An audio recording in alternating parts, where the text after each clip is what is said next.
नमस्कार, मैं हूं प्रोफेसर राजेंद्र प्रसाद पांडे, निदेशक अनुवाद अध्ययन एवं प्रशिक्षण विद्यापीठ इग्नू नई दिल्ली। आज की चर्चा का विषय है रोमांटिसिज्म और अनुवाद। ये चर्चा MTT 019 अनुवाद की राजनीति पाठ्यक्रम के अंतर्गत की जा रही है और ये पाठ्यक्रम MA अनुवाद अध्ययन कार्यक्रम का एक हिस्सा है। तो चर्चा आरंभ करते हैं रोमांटिसिज्म और अनुवाद। अब इसके प्रमुख बिंदु हैं रोमांटिसिज्म की अवधारणा, स्वच्छंदतावाद तथा रोमांटिसिज्म, भारतीय स्वाधीनता आंदोलन पर रोमांटिसिज्म का प्रभाव, रोमांटिसिज्म और स्वतंत्रता की चेतना, रोमांटिसिज्म और वैयक्तिक चेतना, भारतीय साहित्य के विकास में रोमांटिसिज्म का योगदान, भारतीय साहित्य, रोमांटिसिज्म और स्वाधीनता आंदोलन। रोमांटिसिज्म की अवधारणा को समझने की कोशिश करते हैं और यह भी जानने की कोशिश करते हैं कि रोमांटिसिज्म असल में पश्चिम में क्या है, भारत में किस तरह से ये भिन्न है, कितनी समानता है, कितनी असमानता है, भिन्नता है, इसको भी समझने की कोशिश करते हैं। तो रोमांटिक शब्द कहाँ से आया, रेमंड विलियम्स जो है ये बताते हैं और इनकी पुस्तक का नाम है की टर्म्स। की टर्म्स में रेमंड विलियम्स रोमांटिक और रोमांटिसिज्म की व्याख्या करने की कोशिश करते हैं। वहां से शुरू करते हैं, अन्य रचनाकारों के विचारों के माध्यम से भी रोमांटिक और रोमांटिसिज्म, रोमांटिक मूवमेंट, इन सब पर बात करते हैं। तो रोमांटिसिज्म की अवधारणा यह है कि romantic is a complex word because it takes modern senses from two distinguishable context, the content and character of romances and the content and character of romantic movement. तो जो रोमांटिक शब्द है वो क्या है, एक जटिल शब्द है, कॉम्प्लेक्स वर्ड है। बिकॉज ऐसा क्यों है, because it takes modern senses, क्योंकि उसका आधुनिक अर्थ लगाया जाता है। कहां से? दो भिन्न संदर्भों में उसका आधुनिक अर्थ लगाया जाता है। पहला अर्थ क्या है, the content and character of romances, जो संदर्भ है और चरित्र है किसका, रोमांस के संदर्भ चरित्र से, and the content and characters of romantic movement से। तो रोमांस से और रोमांटिक मूवमेंट से दो संदर्भों में उसको ग्रहण करने की कोशिश की जाती है। उन्होंने विस्तार से बताने की कोशिश की है कि रोमांटिसिज्म और रोमांटिक वर्ड कोई नया नहीं है। ये जर्मनी में पहले आया, उसके बाद ब्रिटेन में आया और फिर अन्य राष्ट्रों में फैला। और इसका सूत्र अगर 15वीं 16वीं शताब्दी से खोजा जा सकता है तो आसानी से उसको हम चिन्हित कर सकते हैं। लेकिन जब हम अंग्रेजी में रोमांटिसिज्म की बात करते हैं तो सहजता पूर्वक अंग्रेजी साहित्य के संदर्भ में विलियम वर्ड्सवर्थ और S.T. कॉलरिज के लिरिकल बैलेट से इसकी शुरुआत मानते हैं। लिरिकल बैलेट्स का संपादन 1798 1898 में आया था, जिसमें उन्होंने प्रेफेस लिखा था और उसकी भूमिका बताई थी, जिसके माध्यम से रोमांटिक मूवमेंट की शुरुआत मानी जा सकती है अंग्रेजी साहित्य के संदर्भ में। और ये अंग्रेजी साहित्य में एक ऐसा दौर था जो परिवर्तन का दौर था। इसमें बहुत ही महत्वपूर्ण रचनाएं लिखी S.T. Coleridge, William Wordsworth, P.V. शेली, उसके अलावा अन्य रचनाकार भी इसके साथ जुड़े हैं। लेकिन अगर उसकी हिस्टोरियोग्राफी को समझने की कोशिश करें तो पहले से जो नेचुरल रोमांटिक पोएट कहे जाते हैं, कॉडवेल और जो है बर्न्स, इनके नाम भी प्रमुखता से लिए जाते हैं। इसकी चर्चा मैं आगे करूंगा अगर विस्तार से समय मिला तो। S.T. कॉलरिज की प्रसिद्ध रचना है बायोग्राफिया लिटरेरिया, जिसमें उन्होंने इमेजिनेशन, कल्पना और फैंसी की चर्चा की। उसके अलावा उन्होंने साहित्य के संदर्भ में अपने प्रमुख विचार रखे, साहित्य की परिभाषाएं बताई और कविता क्या करती है इसको भी परिभाषित करने की कोशिश की। उदाहरण के लिए उन्होंने बताने की कोशिश की कि सस्पेंशन ऑफ डिसबिलीफ करती है। कविता क्या करती है? वो सस्पेंशन ऑफ डिसबिलीफ करती है, वो हमारी चेतनाओं को, अविश्वास को समाप्त कर देती है और बैलेंसिंग करने की कोशिश करती है। पोएटिक डिक्शन के विषय में कॉलरिज, S.T. कॉलरिज और विलियम वर्ड्सवर्थ के बीच में जो विवाद हुए उसको भी जानने समझने की हम कोशिश करते हैं। तो स्वच्छंदतावाद तथा रोमांटिसिज्म को भी जानने की कोशिश करते हैं। रोमांटिसिज्म स्वच्छंदतावाद में फर्क क्या है, इसके तीन परिप्रेक्ष्य। स्वच्छंदतावाद असल में रोमांटिसिज्म का हिंदी अनुवाद माना जाता है, और रोमांटिसिज्म जैसे पश्चिम में शब्द प्रयोग किया जाता है। रोमांस लैंग्वेज भी होती है। रोमांस एक जो प्रेम की और अनुराग की, राग की भाषा के संदर्भ में इस्तेमाल किया जा सकता है। तो रोमांस तीन तरह का है। एक रोमांस लैंग्वेज मतलब रोमन की भाषाएं, दूसरे संदर्भ में रोमांस यानी प्रेम, और तीसरा रोमांटिक, जिससे रोमांस से रोमांटिक की संकल्पना की जाती है, वो है। लेकिन स्वच्छंदतावाद भारत के संदर्भ में जब हम इस्तेमाल करते हैं तो स्वच्छंदता असल में एक ऐसी अवधारणा है जो न केवल आधुनिक युग में बल्कि उसके पहले भी देखी गई है। भारत की रचना धर्मिता में स्वच्छंदता कालिदास के यहाँ भी है, हम अन्य रचनाकारों के यहाँ भी देखते हैं, भवभूति के यहाँ देखते हैं।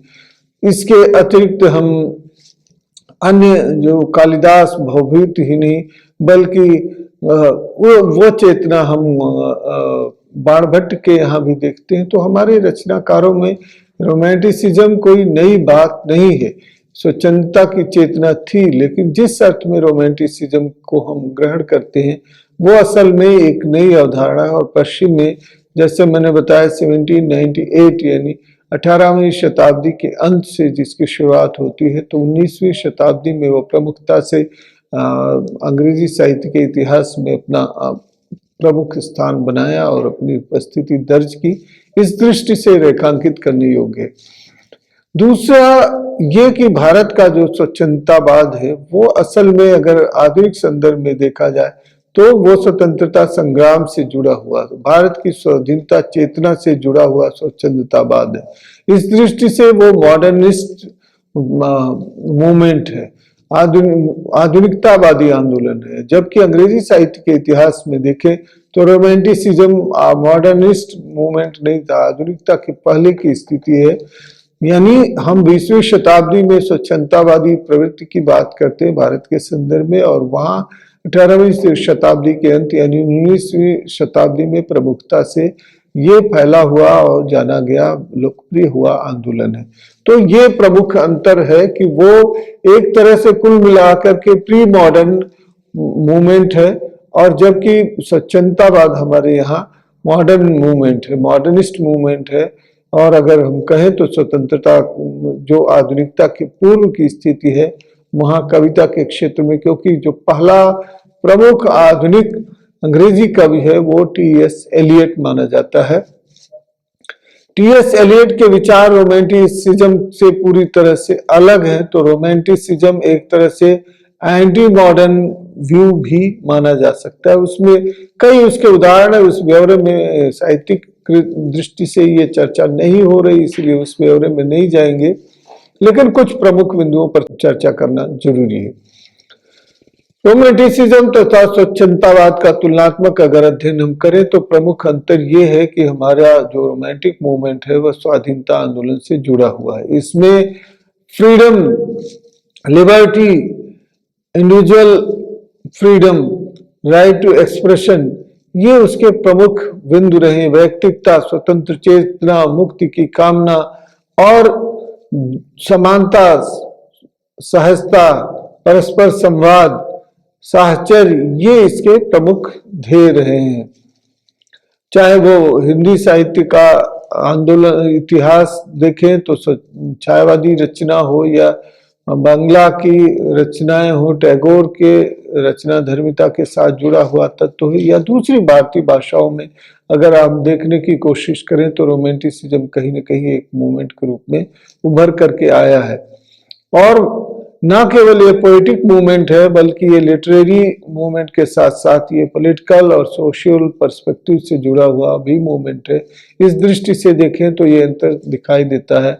जबकि जो अंग्रेजी साहित्य में रोमांटिसिज्म है उसका सामाजिक सांस्कृतिक संदर्भ तो अवश्य है, लेकिन वो सीधे स्वतंत्रता आंदोलन से जुड़ा हुआ नहीं था। वहां स्वतंत्रता की स्थिति, उसकी आवश्यकता न थी, न वो स्वतंत्र राष्ट्र की साहित्य की भाषा और वहाँ साहित्यिक परिवर्तन की मांग को लेकर के एक मूवमेंट देखा गया। फ्रेशनेस है, फ्रेशनेस ऑफ पोएटिक डिक्शन है, वहाँ मूवमेंट किस रूप में उभरता है ये भी समझने की जरूरत है।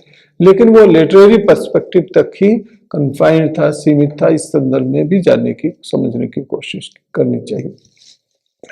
जो रोमांटिसिज्म है उसका आधुनिक भारतीय साहित्य से क्या संबंध है, इसको जानने की कोशिश करते हैं। तो जो रोमांटिसिज्म है वो मॉडर्न इंडियन लिटरेचर से इस तरह से जुड़ा हुआ है कि भारत के जो प्रमुख साहित्यकार थे वे कहीं न कहीं प्रत्यक्ष परोक्ष रूप से रोमांटिसिज्म से जुड़े हुए थे। कुछ उसको उससे लेकर इतने ऑब्सेस्ड थे कि उसको ग्रहण करते थे या कुछ उसकी आलोचना करते थे। इसका मतलब है कि romanticism had become indispensable for the discourse of literary perspective. साहित्य की कोई भी चर्चा रोमांटिसिज्म के बिना अधूरी रहती थी।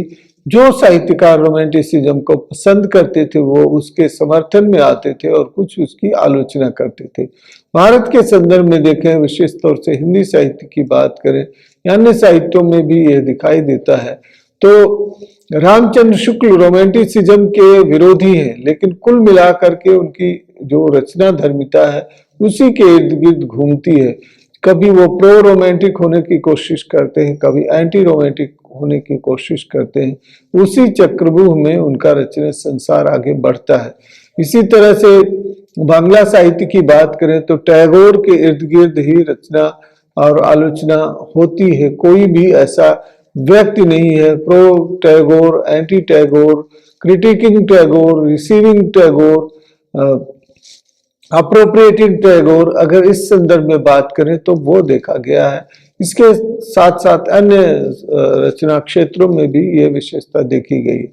अब रोमांटिसिज्म का आधुनिक भारतीय साहित्य पर जो प्रभाव पड़ता है उससे राग द्वेष जो होता है, राग विराग होता है, वो इस तरह से दिखाई देता है कि वो भारतीय साहित्य कहीं न कहीं हमारी चेतना, हमारे विचार को भी प्रभावित करता था और उस समय के सामाजिक सांस्कृतिक परिप्रेक्ष्य को भी प्रभावित करता था। जब ये सामाजिक सांस्कृतिक परिप्रेक्ष्य को प्रभावित करता था तो इसका अर्थ ये था कि हमारा जो सोशल पॉलिटिकल इकोनॉमिक पर्सपेक्टिव था वो भी जुड़ा हुआ था। तो हमारे जो स्वतंत्रता सेनानी थे, रचनाकार थे, वे भी कहीं न कहीं इससे अपने को जोड़ने की कोशिश करते थे और आगे बढ़ाने की कोशिश करते थे। तो रोमांटिसिज्म हमारे विचार और चिंतन के साथ जुड़ा हुआ मामला था और स्वाधीनता आंदोलन के साथ भी ये इसका सरोकार था। एक पॉलिटिकल पर्सपेक्टिव में इसको देखने की कोशिश करें तो शायद हम इसको और अच्छी तरह से समझ सकेंगे। भारतीय स्वाधीनता आंदोलन पर रोमांटिसिज्म का क्या प्रभाव पड़ा, तो इसको अगर हम समझने की कोशिश करें तो राजनीतिक चिंतन और उदारवाद, लिबरलिज्म, जब हम अगर राजनीतिक इतिहास की बात करें, पॉलिटिकल थॉट के हिस्टोरियोग्राफी की बात करते हैं, तब हमें लगता है कि दो तरह की प्रमुख बातें रही हैं। दो विचारधाराओं की दृष्टि से साहित्य चिंतन के साथ साथ राजनीतिक चिंतन भी देखा समझा जाता गया। एक लिबरलिज्म, दूसरा मार्क्सिज्म। ये उदारवाद जो है, ये उस उदारवाद के अंतर्गत कभी कभी आदर्शवाद आ जाता है, कभी कभी नव उदारवाद न्यू लिबरलिज्म आता है, कभी प्री लिबरलिज्म आता है, कभी व्यक्तिगत उदारवाद है, कभी सामूहिक उदारवाद की संकल्पना देखने को मिलती है। और right to life, liberty, property, ये लिबरल पर्सपेक्टिव में ही देखने की कोशिश की गई है। इसी तरह से अगर हम देखें तो मार्क्सिस्ट हिस्टोरियोग्राफी की बात करें या लिटरेरी टर्म्स के साथ साथ अगर हम पॉलिटिकल थॉट की हिस्टोरियोग्राफी की बात करें तब हमें दिखाई देता है कि एक उदारवादी व्यवस्था और दूसरी मार्क्सवादी व्यवस्था।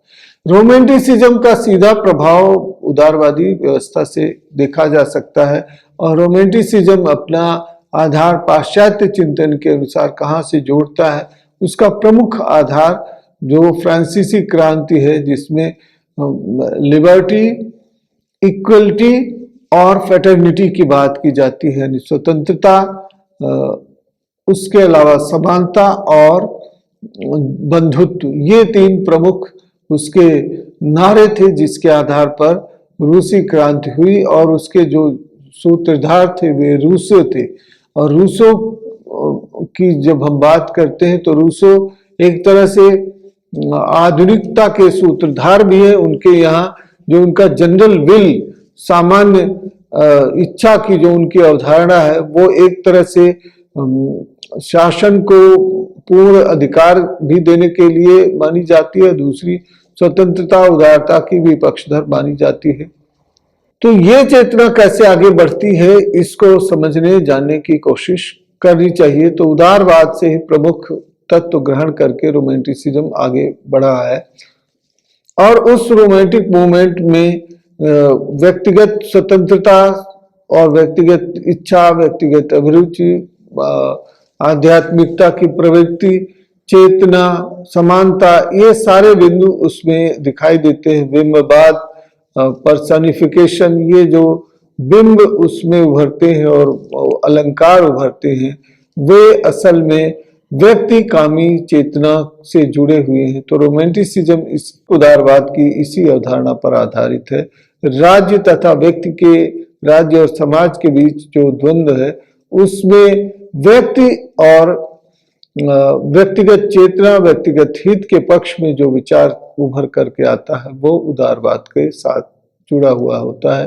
रूसो जब कहते हैं man was born free but found everywhere in change, तो मनुष्य जन्मता तो स्वतंत्र है लेकिन हमेशा बेड़ियों में जकड़ा हुआ अपने आप को पाता है। तो असल में ये व्यक्तिगत स्वतंत्रता की बात कर रहे होते हैं। भारतीय राजनीतिक चेतना और उदारवाद का संबंध इससे है कि भारतीय जो सामाजिक चेतना, राजनीतिक चेतना है, उसमें मूलतः लिबरलिस्ट थिंकर्स ही रहे हैं, और ये चेतना उन्होंने एक और अपने यहाँ के गीता, उपनिषदों, पुराणों से लिया है, और दूसरी तरफ से ये लिबरल जो थिंकर्स हैं, लिबरल और डेमोक्रेट, जैसा जानते हैं कि राजनीतिक दल भी है, तो ऐसे लिबरल और डेमोक्रेटिक आइडियाज भी है। इस दृष्टि से देखा जाए तो भारतीय राष्ट्रीय आंदोलन में लिबरल और डेमोक्रेट दोनों आइडियोलॉजी के स्तर पर भी जुड़े हैं, और वर्ग और व्यवस्था परिवर्तन के आधार पर भी जुड़े हैं। अगर हम वस्तुनिष्ठ तरीके से देखें या उनके विचारों को ग्रहण करने की कोशिश करें, तो तीन प्रमुख विचारक इस चेतना से जुड़े हुए हैं, और इसको रोमांटिक मूवमेंट से सीधे तो नहीं जोड़ सकते हैं। टैगोर का तो सीधा सरोकार है रोमांटिक मूवमेंट से जुड़ने का, लेकिन विवेकानंद अपने विचार के स्तर पर, उदारवादी दृष्टिकोण के स्तर पर, व्यक्तिगत स्वतंत्रता के स्तर पर इस तरह से इस आइडियोलॉजी से जुड़े हुए दिखाई देते हैं। In broad sense, in broader perspective, Vivekananda can also be associated with the idea of romanticism. Mahatma Gandhi के विचार जो है नॉन मेशी है और वर्ग समाज चेतना से भिन्न है, वो मार्क्सवादी विचारधारा से प्रेरित प्रभावित नहीं है। उनका जो साहित्यिक का दृष्टिकोण है, व्यक्ति का दृष्टिकोण है, वो कहीं ना कहीं रोमांटिसिज्म के विरुद्ध जाता है। रोमांटिसिज्म तथा स्वतंत्रता की चेतना। रोमांटिसिज्म की पृष्ठभूमि क्या है? रोमांटिसिज्म की पृष्ठभूमि ये है कि फ्रांसीसी क्रांति हुई थी 1789 में, 1789 में, और वो उसके जो हाब्स लाक रूसो के विचारों पर आधारित जो राज्य की संकल्पना है, उसमें रूसो एक प्रमुख बिंदु के रूप में जाने जा सकते हैं, प्रमुख व्यक्तित्व हैं। रूसो का फ्रांसीसी क्रांति में उल्लेखनीय महत्व है, योगदान है, और फ्रांसीसी क्रांति की तीन प्रमुख विशेषताएं देखी गई, तीन नारे जिसे कहते हैं, लिबर्टी, इक्वलिटी और फ्रेटर्निटी, यानी स्वतंत्रता, समानता और बंधुत्व। इसके आधार पर रूसी क्रांति का स्वरूप आगे बढ़ा। रूसो के चिंतन में एक उदारवादी चेतना, व्यक्तिक स्वतंत्रता की अवधारणा दिखाई देती है। रूसो तो ये भी मानते हैं कि man was born free, man is born free but found everywhere in change. मनुष्य जन्मता तो स्वतंत्र है लेकिन हमेशा वो चैन में, यानी बाधाओं में, बंधनों में बंधा हुआ अपने आप को पाता है। और इस दृष्टि से देखते हैं तो स्वतंत्रता की चेतना आगे बढ़ती है।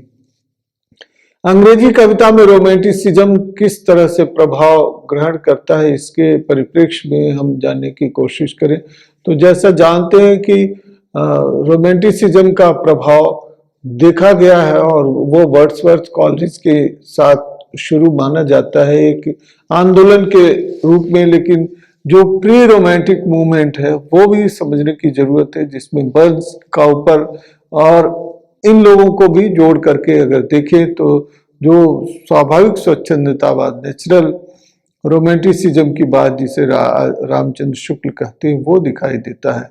वर्ड्सवर्थ और परवर्ती कविता जिसमें वर्ड्सवर्थ, कॉलरिज, शेली और इन लोगों के साथ साथ अगर हम दूसरी अन्य रचनाकारों की रचनाओं को ध्यान में रख करके देखें तो 19वीं शताब्दी पूरी तरह से रोमांटिक प्रभाव से प्रभावित रही है और उसका प्रभाव भारतीय साहित्य पर भी व्यापक रूप से देखा गया है।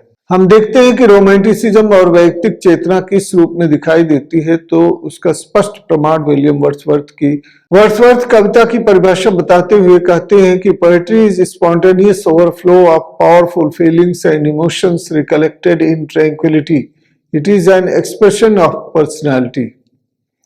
अब इसका अर्थ यह है कि कविता सहज भावों का स्वतः उच्छलन है और ये हमारी जो स्मृतियां हैं, हमारी जो कल्पनाएं हैं, उनका स्पष्ट रूप से प्रकटीकरण है। ये व्यक्तित्व का स्पष्टीकरण है, उसकी अभिव्यक्ति है।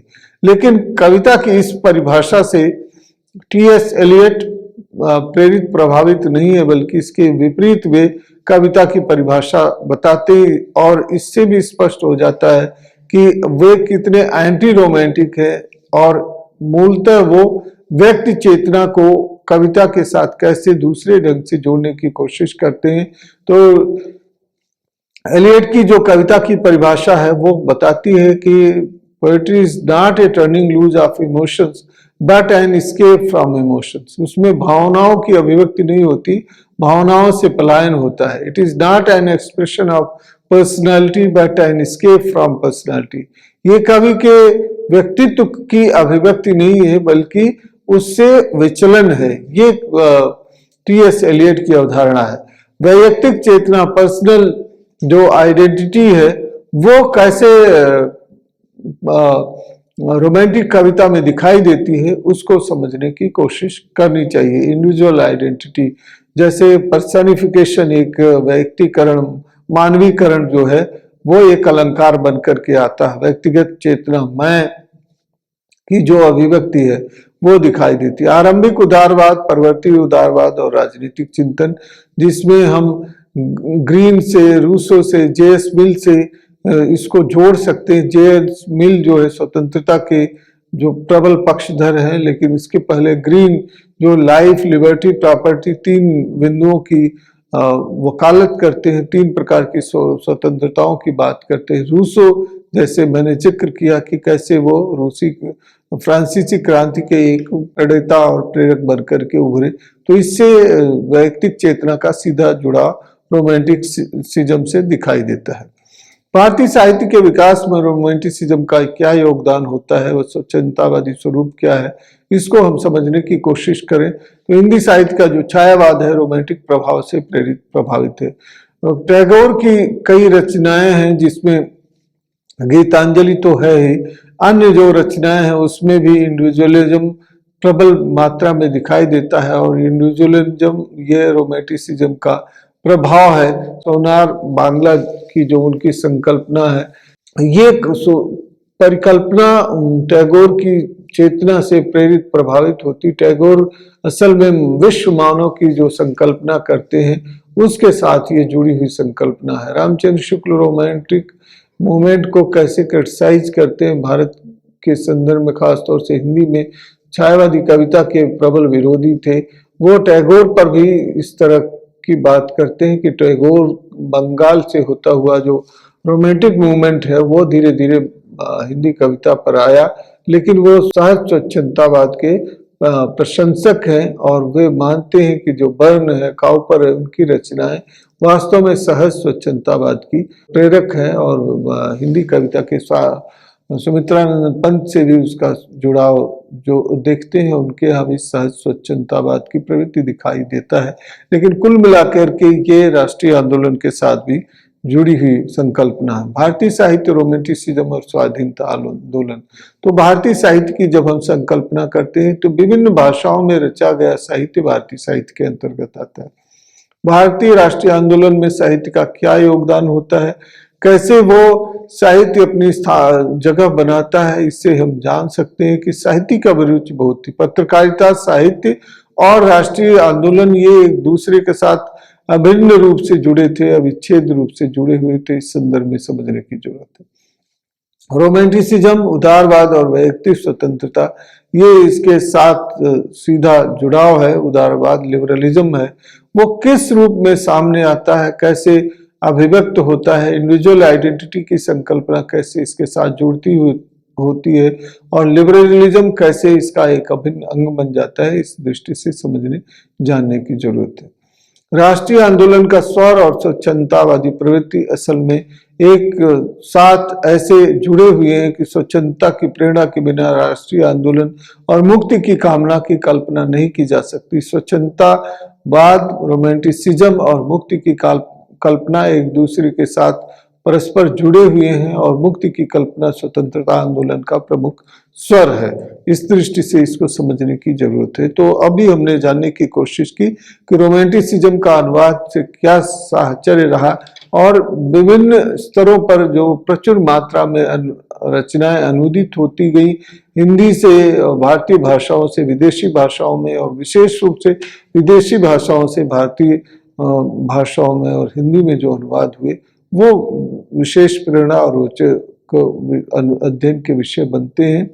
आपने इस परिप्रेक्ष्य को, इस संदर्भ को समझने की जो हमारी कोशिश है उसको कितना ग्रहण किया ये आपको पता चलेगा। आशा ही ये चर्चा बहुत उपयोगी रही होगी। आपने ध्यानपूर्वक सुना, आपका बहुत धन्यवाद। पुनः एक नए विषय के साथ आपके पास आते हैं, आपसे मिलते हैं, आपसे संवाद स्थापित करते हैं। बहुत बहुत धन्यवाद। भी 1947 में ही हुआ, यानी वो उनकी वेदना पीड़ा भी कही जा सकती है और देश के विभाजन की त्रासदी को, पार्टीशन का जो दर्द है उसको भी व्यक्त किया जा गया दिखता है इसमें। लैंग्वेज ऑफ ट्रुथ, ये इनकी अन्य एक महत्वपूर्ण रचना है। इसी तरह से शेम, ये शेम क्या है? शेम एक उपन्यास है, लेकिन ये शेम व्यक्त करता है